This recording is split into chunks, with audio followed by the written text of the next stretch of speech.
identificación de personas vivas o muertas, ¿ok? Y también los sistemas de identificación, tanto civiles como criminalísticos o criminal, que existen en mi país y por supuesto que hacen eco en el resto de los países del mundo, ¿ok?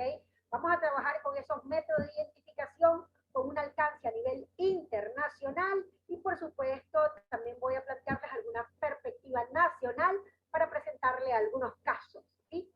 Los temas que vamos a tratar desde la doctrina, desde los aportes de estas ciencias a la investigación penal, va a ser, por supuesto, el ADN, la odontología y la antropología forense, tomando en consideración, por supuesto, la criminalística también dentro de lo que es la identificación no rutinaria, valorando el estado en la que se localizan los cadáveres objetos de la identificación.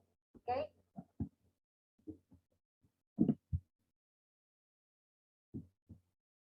Entonces, fíjense bien, iniciamos con unas pequeñas conceptualizaciones, si se quiere, con respecto a esta temática, esos métodos científicos de identificación de cadáveres, ¿ok?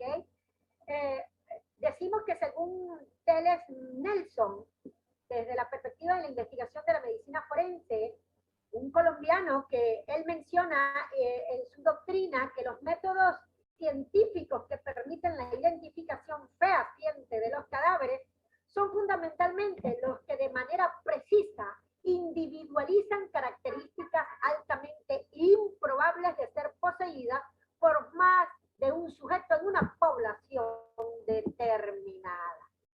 Tales características son los dibujos digitales, la configuración odontológica y el material genético. Fíjense que Teles colombiano ni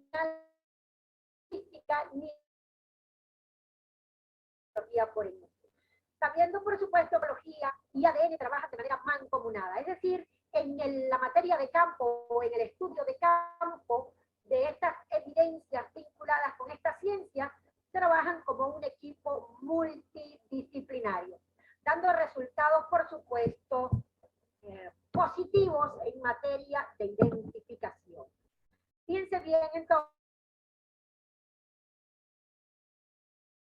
es decir, en procesos de putrefacción o en el caso de accidentes aéreos donde se encuentran desmembrados o donde solo se localizan indicios de evidencia de restos humanos, ¿ok? Son especiales y es un proceso que debe ser realizado sobre la base del derecho fundamental de todo ser humano a ser tratado dignamente, aún después de su muerte. Es decir, este derecho a su intimidad y al derecho a tener una identidad jurídica. Esto, por supuesto, como elemento esencial o como objetivo principal en materia de identificación de cadáveres en caso de desastres masivos o accidentología forense. Fíjense bien que dentro de la perspectiva de la identificación de personas vivas, vamos a tener dos ámbitos esenciales. Vamos a tener el ámbito civil y vamos a tener el ámbito penal. ¿Ok? Este ámbito civil va a establecer o va a confirmar la identidad de personas reportadas como personas extraviadas o desaparecidas. ¿Ok? Personas afectadas van a estar vinculadas con esas también dificultades mentales para ser localizadas. Pero esta localización de personas que han sido reportadas como desaparecidas también van a estar involucradas en procesos de accidentología forense y en procesos de ajusticiamiento o, por supuesto, de delitos vinculados con violación de derechos humanos. Ahora bien, en el ámbito penal, la identificación del presunto responsable de la comisión del delito o, en su caso, la reincidencia de este sujeto en la comisión de hechos punibles para comprobar su posible transgresión criminal mediante la evidencia de su participación en el lugar de los hechos o el señalamiento directo hecho por testigos o directamente por la víctima. ¿Ok? Luego tenemos esa identificación de cadáveres que también vamos a establecer desde el ámbito civil y vamos a hacerlo desde el ámbito penal. Entonces tenemos que esta identificación de cadáveres es de suma importancia que se identifique ese cuerpo inerte o esos restos humanos con la finalidad de establecer mediante la investigación algún tatuaje, alguna seña particular, alguna fractura o alguna herida o lesión antigua que puedan servir, por supuesto, para individualizar el cadáver del resto de los cuerpos o del resto de las evidencias o restos humanos hallados, ¿ok? Entonces, bien importante que este cuerpo o restos humanos sean identificados en ese conglomerado a través de señas particulares. Es decir, que vamos a identificarlo e individualizarlo a través de métodos no rutinarios. Obviamente que estos cadáveres también van a ser, se van a utilizar bases de datos desde el ámbito civil como desde el ámbito penal para establecer la plena identidad de personas una vez que han fallecido en cualquiera de las formas de las muertes violentas, y es un requisito fundamental para los trámites de inhumación posteriormente, obviamente, por sus familiares, así como, por supuesto, la expedición del certificado de defunción. En el ámbito civil, por supuesto, vamos, dependiendo del estado del cadáver, se va a utilizar el AFIS civil o el AFIS de identificación civil, y en el ámbito penal también vamos a utilizar tanto el ámbito, como en el ámbito penal, vamos a utilizar tanto el AFIS civil como el AFIS criminal, así como por supuesto el resto de las formas de identificación no rutinaria de cadáveres en cualquiera de los estados en los que sean localizados o hallados. En el ámbito penal, esa integración de un conjunto de elementos distintivos forenses sirven para la identificación de personas muertas, ya sea por cualquiera de las formas de muerte violenta, homicidio, suicidio, accidental, y dentro de estas muertes accidentales tenemos, por supuesto, la identificación en casos de muertes por accidentes con saldos masivos, a través, por supuesto, del requerimiento y la intervención y dirección del Ministerio Público en la investigación. Esto con el fin de dar la presunta responsabilidad de esos eventos o esos hechos de accidentología forense, por supuesto, para establecer esa sanción penal. Ahora bien, vamos a empezar mencionando esta identificación biométrica que sirve, por supuesto, para identificación de cadáveres, aun cuando se encuentren en estado de putrefacción, cuando sea necesario aplicarse técnicas criminalísticas para la restauración de pulpejos y lograr obtener una necrodactilia del cadáver y obtener información suficiente para estándar de comparación con el uso de la lofoscopia o la dactiloscopia para llevar a cabo el estudio de estas imágenes obtenidas con impresiones que dejan las crestas papilares de los dedos. ¿Okay? En esto estaríamos, por supuesto, hablando de lo que es la necrodactilia cuando se trate de personas muertas. Y la en este caso, de la dactiloscopia con el dactilograma cuando se trate de personas vivas, ¿ok? En esta identificación biométrica vamos a utilizar el sistema de identificación lofoscópico con todo lo que involucra esta disciplina dactiloscópica, que por su efectividad y rapidez y escaso costo se obtienen informaciones relevantes y, por supuesto, de óptima calidad y de óptima certeza en lo que es la identificación de personas, tanto vivas como personas muertas. Entonces, para ello vamos a tener el AFIS civil y el AFIS criminal. Ese AFIS civil involucrado con ese sistema de identificación rutinaria que tienen todos los países del mundo, y el AFIS criminal, llevado por la policía científica como una base de datos central con identificación de personas involucradas en procesos penales. Luego vamos a tener esa identificación no rutinaria, donde se va a utilizar la medicina y la ciencia forense para la identificación de personas, ya sea vivas o muertas. Observen allí, en estas imágenes, cómo se presentan entonces las diferentes formas o elementos vinculados con la identificación a través de la locoscopia. Vamos a mencionar en esta parte en qué consiste esa identificación. Esa identificación rutinaria. Esa identificación que no es otra cosa que el resultado de una serie de objetos que abarcan distintos fenómenos comprendidos en dos grandes categorías, la internalización y la externalización. Esa identificación va a involucrar, por supuesto, la identificación de datos a través de datos filiatorios, la identificación a través de una filiación técnica, la filiación científica, la importancia de contar con una base de datos central de AFIS civil y la identificación judicial con ese AFIS criminal. Luego tenemos hablar un poco de lo que es la identificación a través del ID o identificación de personas a través de su cédula de identidad y la identificación civil que involucra, por supuesto, no solamente la cédula, sino también el pasaporte o el documento civil conocido como partida de nacimiento. Entonces, fíjense bien que en lo que hablamos de datos filiatorios, vamos a tomar o a adoptar información particular de las personas, ¿ok?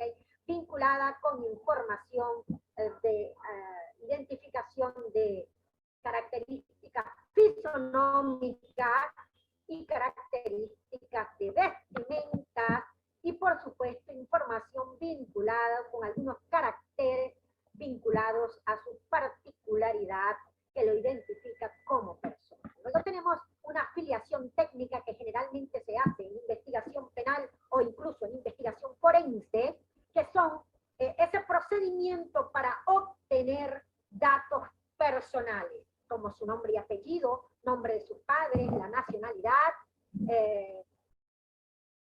el país de donde es originario, el pueblo o la ciudad donde nació, la fecha de nacimiento, el estado civil, la profesión o el oficio, los parientes más cercanos, ascendientes y descendientes, el domicilio, debiendo presentar, por supuesto, certificados de nacimiento, estado civil, y por supuesto debe considerarse el anotar algunos datos cromáticos, como el color de la piel, el color de su cabello y el color de sus ojos. En cuanto a la filiación científica, vamos a trabajar con lo que es la reseña por medio del sistema dactiloscópico, el cual consiste en tomar las impresiones digitales en una tarjeta que tiene 10 casillas destinadas a imprimir con tinta negra oleoginosa cada uno de los pulpejos dactilares. Cada casilla está dividida en dos grupos.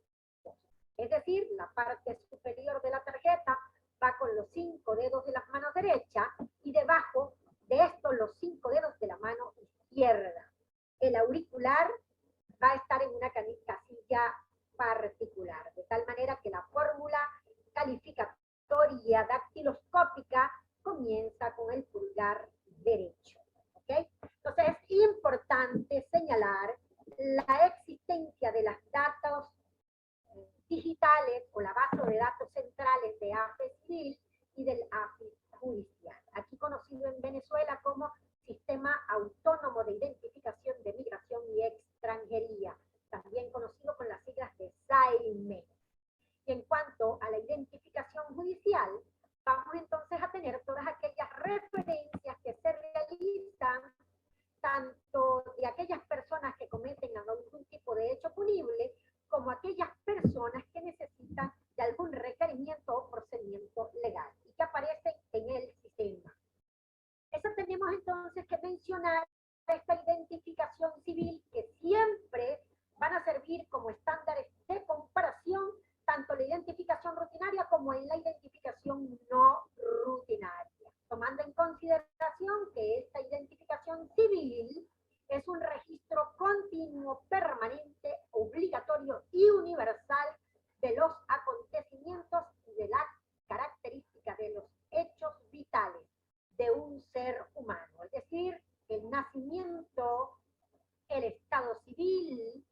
por supuesto, la muerte de cada persona a través de defunciones, pero también se registran muertes fatales a través de esos documentos que se vinculan con la muerte.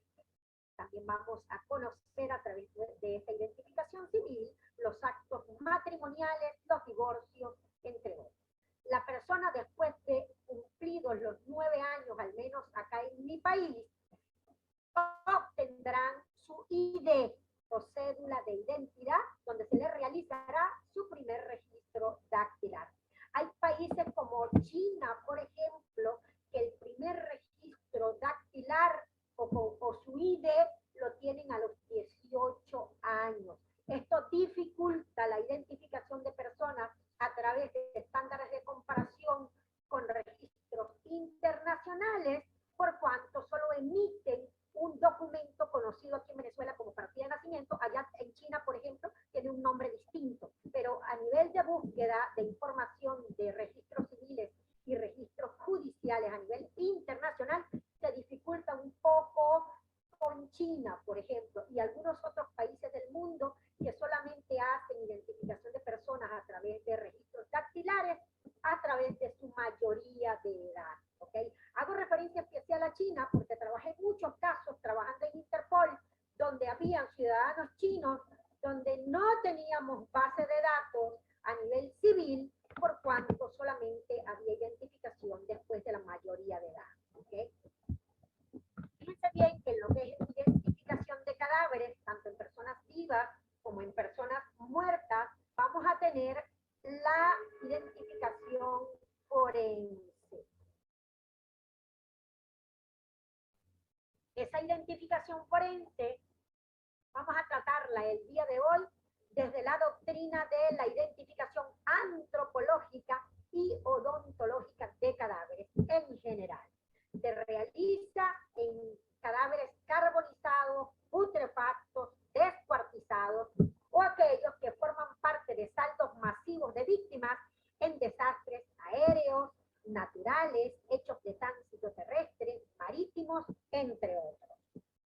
También se hace en cadáveres producto de ejecuciones arbitrarias o extrajudiciales, en exhumaciones, en virtud que aportan elementos de convicción científica para la identificación y determinación de la identidad de un sujeto que por causas naturales o no se han requerido dentro de lo que es la investigación propiamente.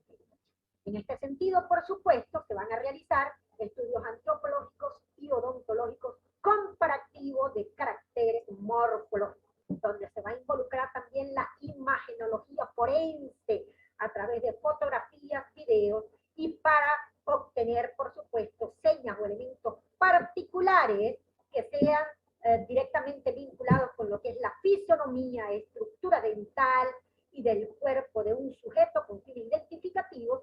Se va a utilizar también algunas radiografías y algunas tomografías que sean requeridas por estos especialistas forenses para estándares de comparación. Pero, ¿qué sucede cuando no se tienen estos estándares de comparación? Entonces vamos a tener y vamos a evaluar algunas alternativas vinculadas. Fíjense acá que tenemos algunas imágenes vinculadas con la identificación de cadáveres utilizando la odontología forense. ¿Okay? Observen allí entonces que vamos a tener no solamente características particulares desde la parte antropológica, de características fisonómicas, de medidas estructurales, de partes esenciales de nuestro cuerpo, donde son distintivas entre hombres y mujeres, sino que también vamos a obtener información particular acerca de todo lo que es la región bucal para determinar la presencia o no de elementos o signos que puedan determinar si estamos en presencia de hombres o en presencia de mujeres, e incluso para la determinación de la edad, tanto en personas vivas como en personas muertas. ¿Qué vamos entonces a buscar dentro de lo que es la odontología forense? ¿Qué es lo que vamos a determinar? En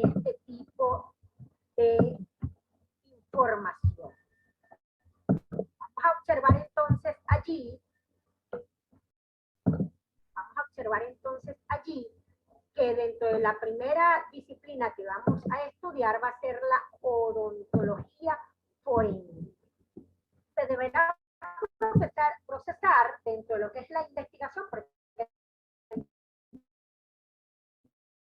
todo accidente, lo que es accidentología forense, por investigación muerte, ¿ok? Y toda muerte violenta debe iniciar un protocolo de investigación penal, ¿ok? Primero para determinar la identificación de las personas y determinar la causa de la muerte y determinar la responsabilidad de esa accidentología forense, ¿de acuerdo? Entonces, fíjense que siempre se va a iniciar una investigación penal, ¿ok? Entonces, ¿qué es lo que se requiere en odontología forense? Trabajar en el proceso de evidencias odontológicas que han sido colectadas desde el propio sitio de suceso y que posteriormente serán trasladadas al laboratorio forense. Así como también, por supuesto, aquellas evidencias colectadas directamente en el mismo cadáver y que sirven, por supuesto, para el proceso de identificación. Es importante establecer que la identificación a través de las características de los dientes es parte de la odontología forense, pero no solamente de los dientes, sino que se va a tomar en consideración características precisas e identificativas e individualizantes a través, por supuesto, de todo el estudio de la región bucal. La odontología forense, por supuesto, consiste en la aplicación de los conocimientos propios de los odontólogos para resolver necesidades de la administración de justicia. Observen aquí, por supuesto, donde estos signos particulares o estas señas particulares que presentan estas evidencias odontológicas pueden servir en estándar de comparación o a través de algunos otros estudios, a través, por supuesto, de entrevistas particulares de personas allegadas, familiares de la víctima, que pueda suministrar en el caso de que no tengamos estándares de comparación o que los odontólogos no tengan estándares de comparación, será necesario entonces aportar información acerca de testimonios directos, de fuente directa de información particular de personas o familiares allegadas a la víctima. ¿Okay?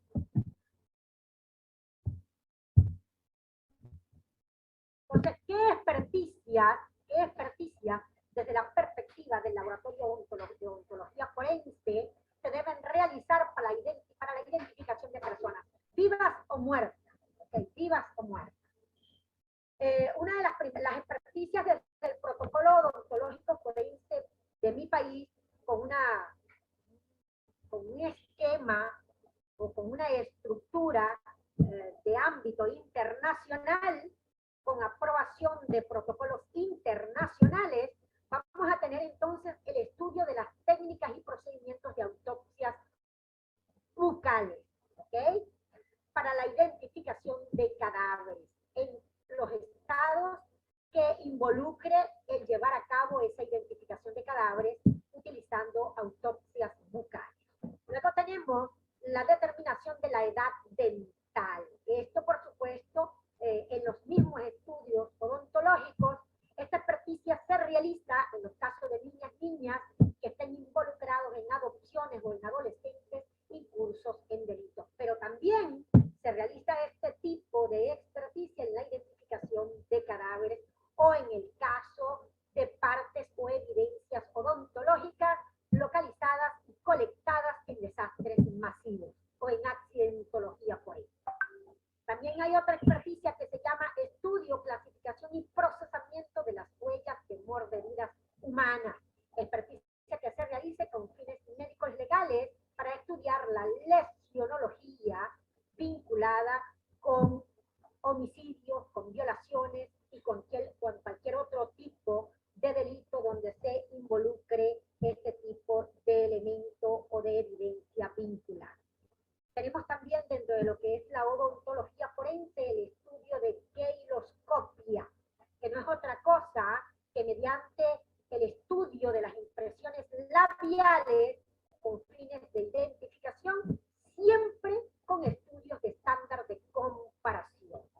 Luego tenemos la experticia de identificación odontológica en exhumaciones de cadáveres, con los fines o con la finalidad de identificación de estos cadáveres o restos humanos. Tenemos, entre otros, el estudio y evaluación de las lesiones traumáticas bucodentarias en caso de mala praxis médica para determinar el carácter de gravedad de las lesiones producidas.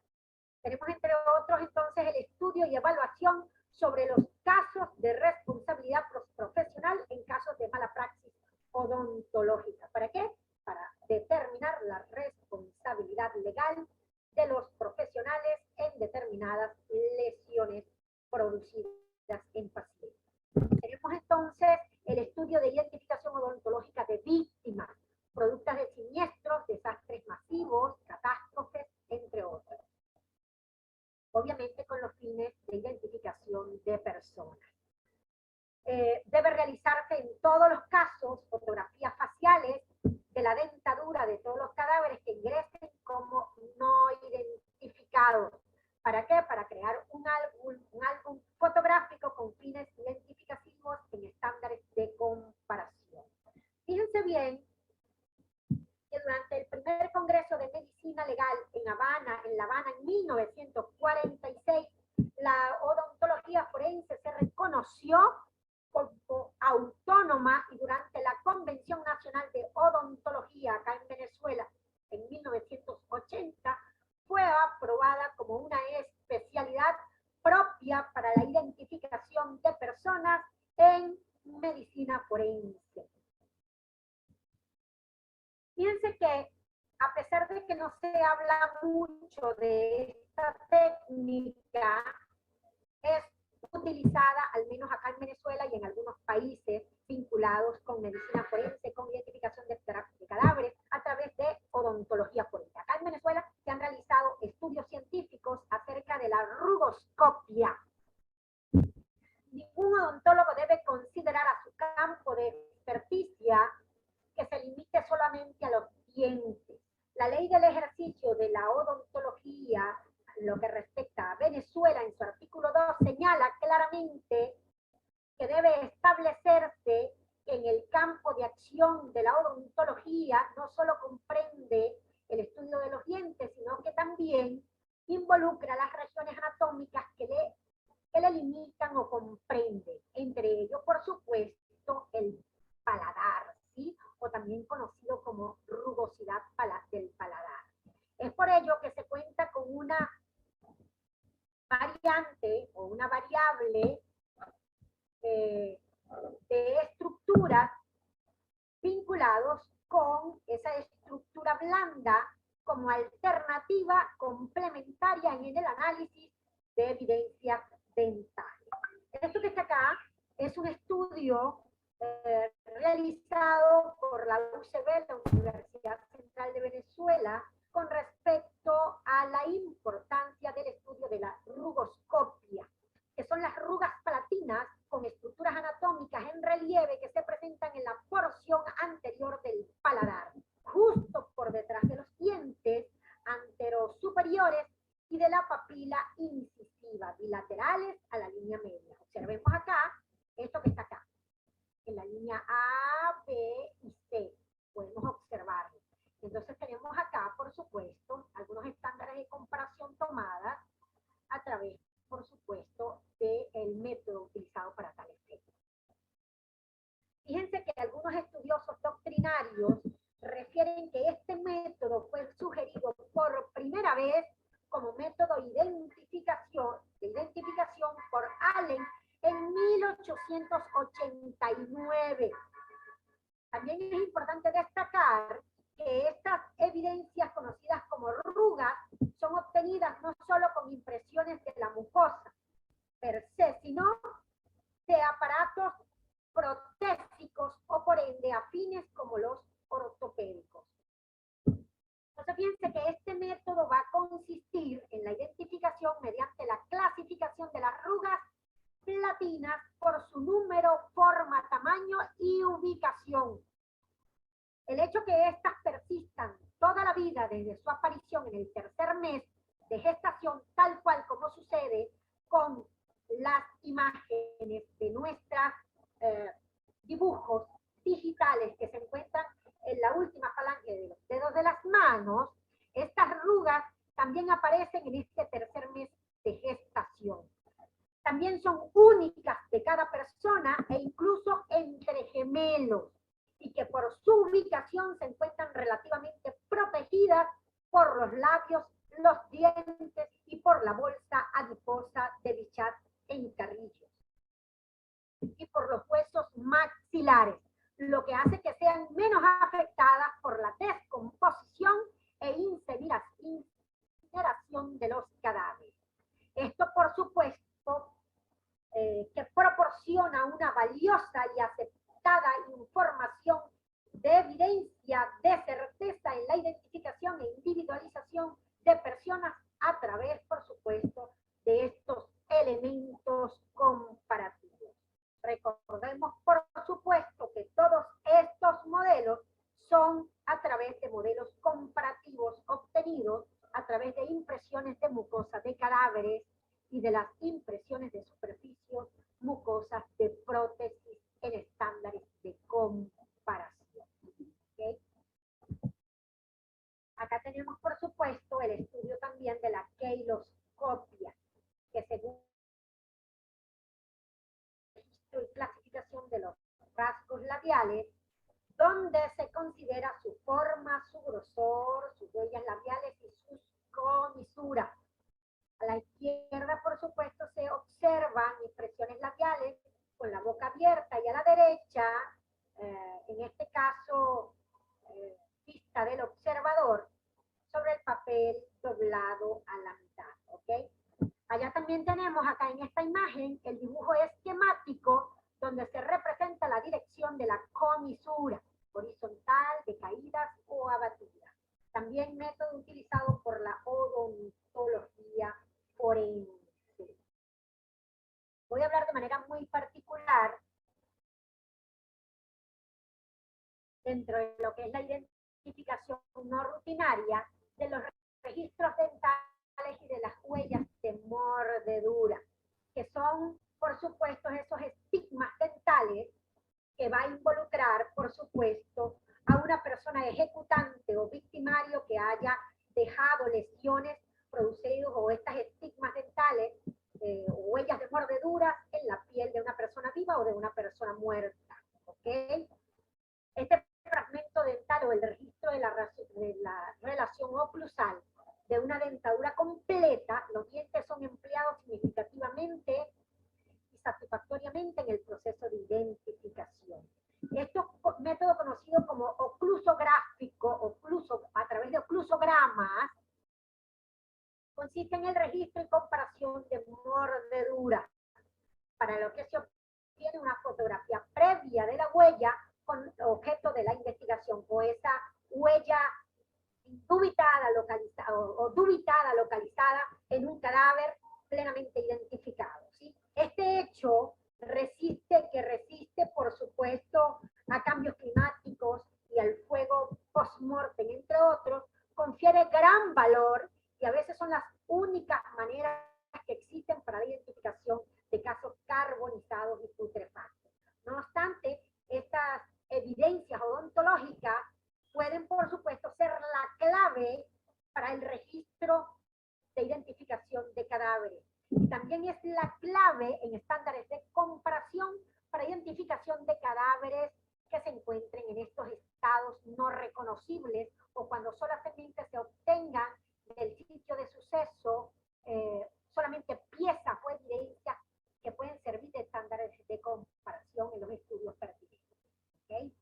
Fíjense bien que este es un caso real, un caso ganador de un premio Cangrejo, donde la víctima muerta en este caso presentaba unos estigmas dentales o huellas de dentadura, y se tenían 4 sospechosos, y de esos 4 sospechosos se hizo el oclusograma y se hizo el estándar de comparación con la fotografía del estigma dental de la víctima, en este caso del occiso, donde se pudo obtener de esos 4 sospechosos a la persona que estuvo involucrada directamente y que produjo la lesión en la víctima, por ende vinculada con la comisión del delito de homicidio, de secuestro y de sicariato, por supuesto. ¿Okay? Entonces vamos a observar acá que en estos estudios odontológicos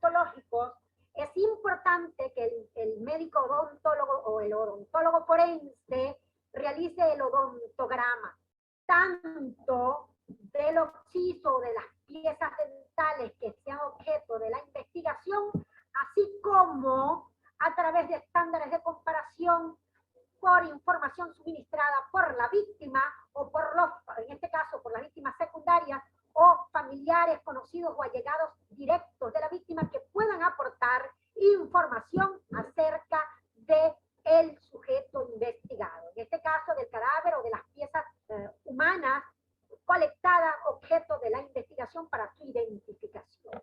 Es importante que tanto los estudios pre-mortem o la información o evidencia pre-mortem es esencial para el estándar de comparación con el odontograma o el oclusograma que se requiera para estándar de comparación en la identificación del cadáver.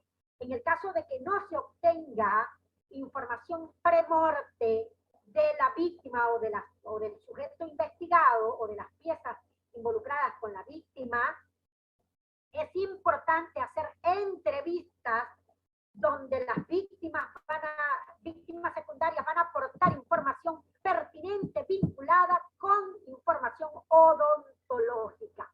Observen acá que en esta entrevista y adicional al odontograma va a aportar información como que, por supuesto, va a estar vinculada con relación a la víctima y va a aportar información acerca de su región bucal, si le hacían falta piezas, si tiene alguna identificación particular acerca de sus piezas dentales, si tiene algunas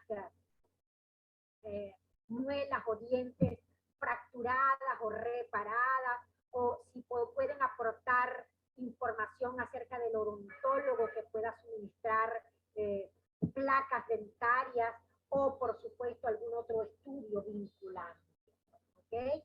Entonces, es bien importante considerarlo a la hora de los estudios odontológicos. No solamente los odontogramas y los oclusogramas, sino también las entrevistas vinculantes con los familiares.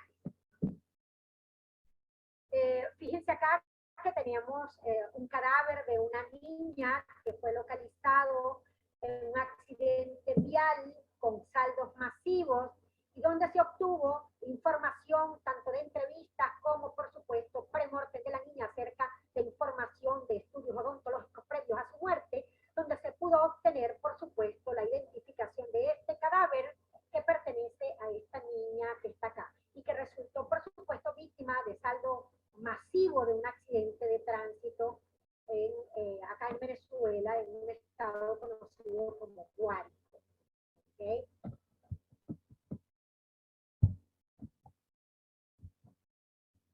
Acá tenemos, por supuesto, también niños calcinados que iban en ese mismo autobús que se explotó, hubo una explosión y produjo saldos masivos de víctimas. Esta es otra de las víctimas de ese accidente vial, ¿de acuerdo? Entonces, fíjense que en todo caso no se obtuvo piezas completas de las víctimas, sino que también se localizaron algunas piezas dentales o evidencias odontológicas que sirvieron para el estándar de comparación y el estudio odontológico en identificación no rutinaria de personas. ¿Okay? Vamos a dejar esta primera parte hasta acá, porque luego tocaremos el tema de la antropología forense y de la ADN, por cuanto es nuestra pauta esencial para ir a tomar agua, para ir a caminar un rato y, por supuesto, tomarnos ese descanso necesario para proseguir con la dinámica del intercambio de saberes en el tema de hoy, que estamos tratando la identificación no rutinaria de cadáveres con saldos masivos de accidentología forense.